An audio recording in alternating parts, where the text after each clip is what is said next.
तो आज आम बजट 11 बजे पेश हो जाएगा और उसके पहले कैबिनेट की बैठक में इसे औपचारिक रूप से इसे मंजूरी दी जाएगी। और ये देखिए, हम तस्वीर आपको दिखा रहे हैं, बजट की कॉपी पहुंचना शुरू हो गई है।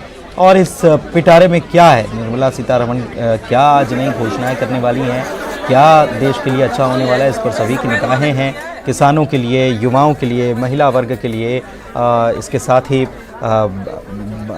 दूसरे सेक्टर्स जो है, रियल एस्टेट सेक्टर की बात कर ली जाए या फिर ऑटोमोबाइल सेक्टर की बात कर ली जाए, उसके लिए क्या कुछ नए ऐलान होते हैं।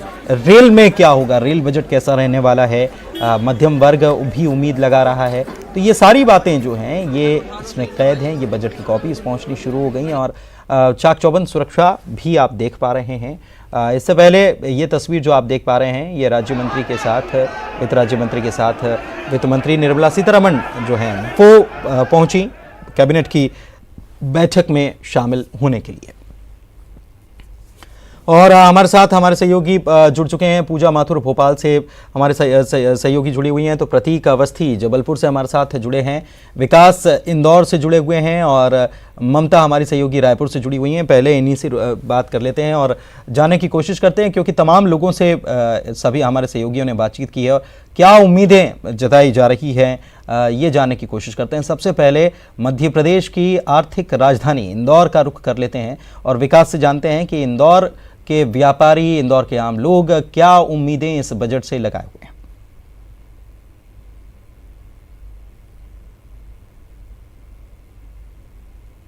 आज अगर बजट की बात की जाए तो सभी को खासा उम्मीद है। सभी को खासा उम्मीद न सिर्फ व्यापार के लिहाज से है, बल्कि देश में चल रही आर्थिक जो सुस्ती है उसके लिहाज से भी है कि आर्थिक जो सुस्ती है उसे कैसे दूर किया जाए। तो लिहाजा कुल मिला के इन सभी बिंदुओं पे पहले ही बड़ा काम हो चुका है और उसी के लिहाज से बजट तैयार हो चुका है और कुछ देर बाद बजट आ भी जाएगा। लेकिन ऐसे में क्या उम्मीदें हैं व्यापारियों को? व्यापारी प्रकोष्ठ के कुछ अध्यक्ष हमारे साथ मौजूद है। हालांकि ये श्रृंखला और थोड़ी देर बाद बढ़ जाएगी, कुछ और साथी हमारे साथ पहुंचेंगे, लेकिन जो लोग अभी मौजूद हैं उनसे जानने का प्रयास करते हैं कि भाई आखिर बताइए, आज के आने वाले बजट से आपको क्या उम्मीद है, क्या लगता है, क्या खास आपके व्यापार से जुड़ा हुआ उसमें होगा और क्या आपको उम्मीद है?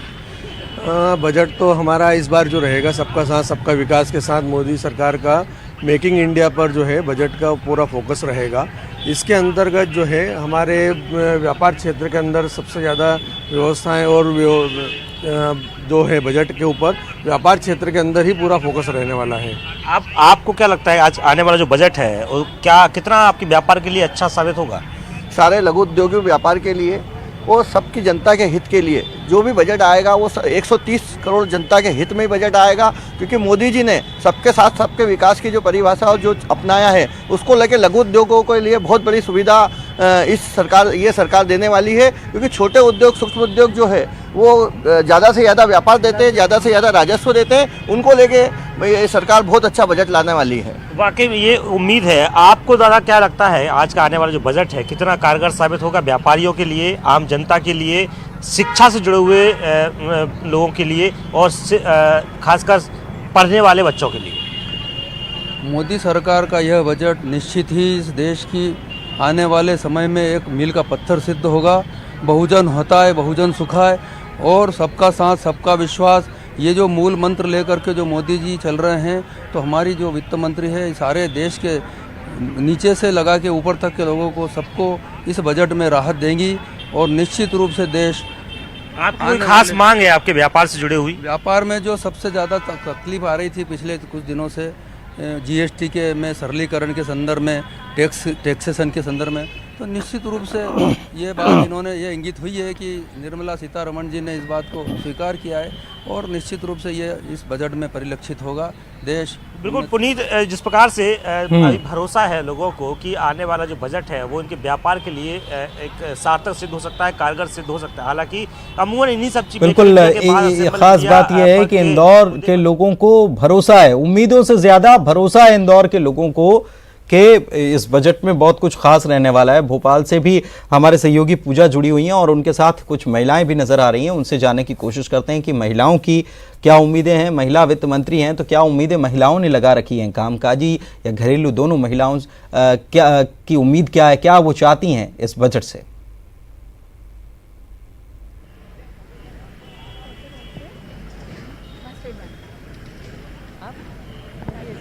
बिल्कुल पुनीत, देखिए आज देश की वित्त मंत्री बजट पेश करने वाली हैं और घर की वित्त मंत्रियों को यानी कि महिलाओं को काफी उम्मीदें हैं, उनकी अपनी कुछ एक्सपेक्टेशंस हैं कि इस बार बजट में क्या कुछ होना चाहिए।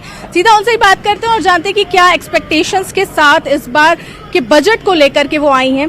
इस बार जो बजट आम बजट पेश होने वाला है, क्या उम्मीदें हैं आप?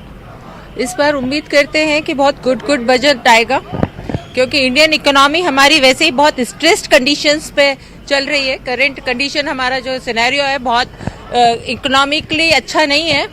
उम्मीद करते हैं कि टैक्स में रिलैक्सेशन होगा और जो हमारी अभी नई आने वाली आम बच्चों की पीढ़ी है, नई पीढ़ी जो हमारी आ रही है, वो आजकल खर्चों पे कम, लॉन्ग टर्म एसेट्स पे कम ध्यान दे रही है। तो उम्मीद है कि जो बजट होगा वो इस तरह से पेश होगा कि हमारी इकोनॉमी और जो हेट कम हो रहा है और फेथ कम हो रहा है हमारी इंडियन इकोनॉमी पे, उसके ऊपर लोगों का जो थॉट्स है, टैक्स में रिलैक्सेशन चाहते हैं। आपकी क्या उम्मीद? मेरी ये उम्मीद है इस बार फाइनेंस मिनिस्टर से कि हम लोग का जो इतने टाइम से जो 1.5 लाख तक का हम लोग का इन्वेस्टमेंट आ रहा है वो थोड़ा बढ़ाया जाए, फीमेल को थोड़ा और रिलैक्सेशन दिया जाए। मैं इस बार ये चाहती हूँ। तो जहाँ हर जगह रिजर्वेशन की बात हो रही है, तो इस बजट में आप भी बिल्कुल डेफिनेटली मैम, उम्मीद पे दुनिया है। मैं भी चाहती हूँ कि रिलैक्सेशन होना चाहिए, फीमेल को तो थोड़ा ज्यादा होना चाहिए। आपकी क्या उम्मीद है इस बजट में? मेरी इस बजट से ये उम्मीद है कि ये बजट एक ऐसा आना चाहिए जो कि हर वर्ग का इंसान उसको एक्सपेक्ट कर सके। और क्या है कि शिक्षा से, क्योंकि जो हर इंसान, आम इंसान आज शिक्षा का बोझ नहीं उठा पाता है, तो ऐसा बजट होना चाहिए कि शिक्षा हर वर्ग का इंसान उसमें कंसेशन मिलना चाहिए कि हर इंसान उसको अपने बच्चे को शिक्षित कर सके। बिल्कुल, शिक्षा बहुत महंगी होती जा रही है, तो उनका कहना है कि शिक्षा पर थोड़ा कंट्रोल करना चाहिए। जिस तरीके से फीस हाइक हो रही है, बच्चे हो रहे हैं लोगों के, तो वो फीस हाइक कहीं ना कहीं बजटिंग बिगाड़ती हुई दिखाई दे रही है। आपकी क्या एक्सपेक्टेशंस है? Madam, there are 2 important factors in the for the entire country. जो 2 इम्पोर्टेंट फैक्टर है जिसके कारण हमारे देश का विकास होता है, वो है हेल्थ और प्राइमरी एजुकेशन।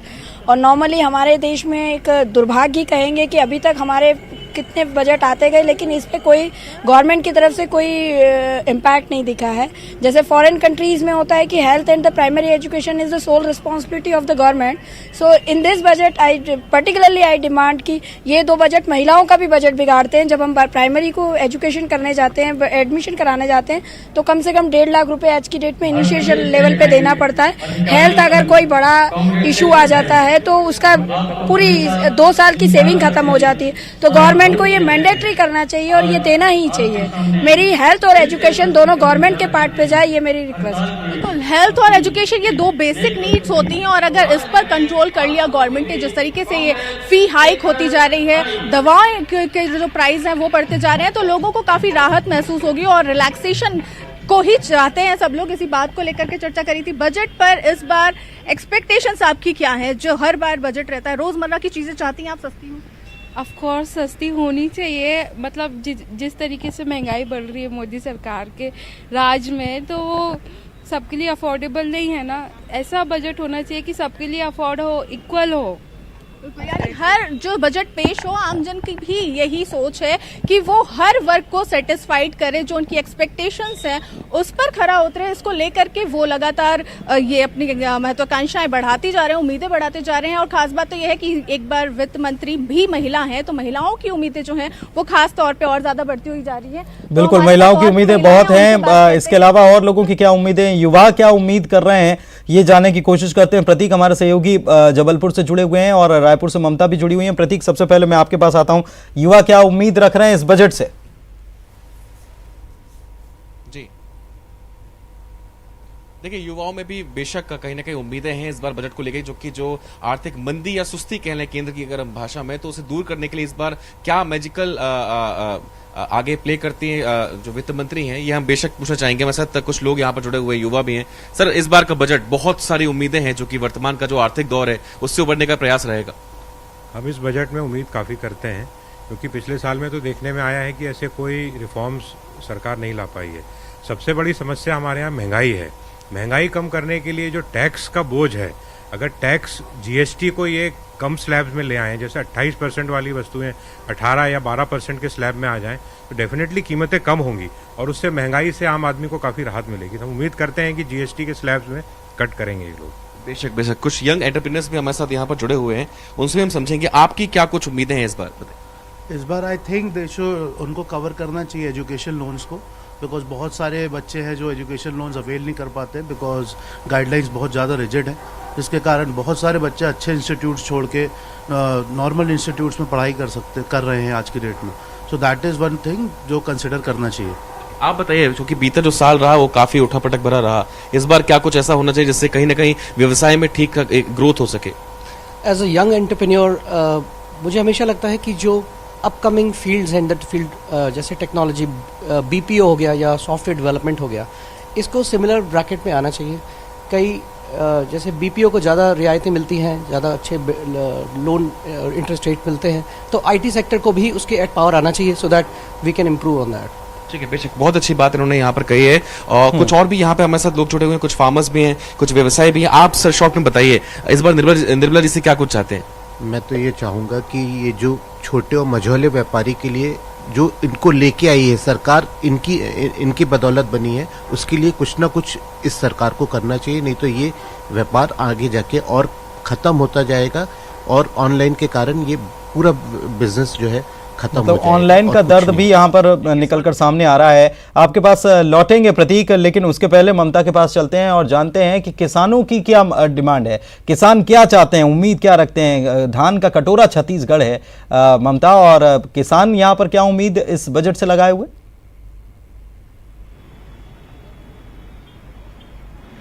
हाँ बिल्कुल, देखिए किसानों की तो बहुत ज्यादा उम्मीदें हैं, क्योंकि अगर हम बात करें तो देश में सबसे ज्यादा स्थिति, अगर बात करें तमाम दावों के बीच में, चाहे राज्य सरकार हो या केंद्र सरकार के दावे हो, लेकिन किसानों की स्थिति बहुत खराब है। हमारे साथ कुछ लोग मौजूद हैं, उनसे भी बात करते हैं, उनकी अपनी जो डिमांड है उस पर भी बात करते हैं, किसानों के बारे में भी बात करते हैं। आप ये बताइए कि क्या लगता है इस बजट में किसानों के लिए क्या होना चाहिए? बहुत कुछ है उनके लिए, और केंद्र से ही जो स्थिति बनती है, जो मोदी सरकार है, हम तो कोई किसी राजनीति से नहीं जुड़े हुए हैं, न बीजेपी के हैं न कांग्रेस के हैं, लेकिन देश हित की जो बात है वो मोदी अमित शाह जो है वो सही दिशा और लाइन चल रही है। जो हमारी जीडीपी अगर गिरी भी है तो पूरे विश्व की जो जीडीपी है उस हिसाब से ही गिरी है। मंदी अगर आई है तो पूरे विश्व की मंदी है। किसानों के लिए आपको क्या लगता है, क्या चीजें होनी चाहिए? बहुत फायदे हैं किसानों के लिए, एक से एक योजनाएं हैं उनकी। नहीं, क्या होना चाहिए आगे, आपको क्या लगता है? वैसे जो किसानों के लिए है, जो भी उनकी सुविधाएं हैं, जैसे आप क्या चाहते हैं किसानों के लिए, जो भी किसानों की मांगे हैं वो तो लगभग पूरी हो रही है, और भी जो हैं वो सरकार उनके ध्यान में है उनकी।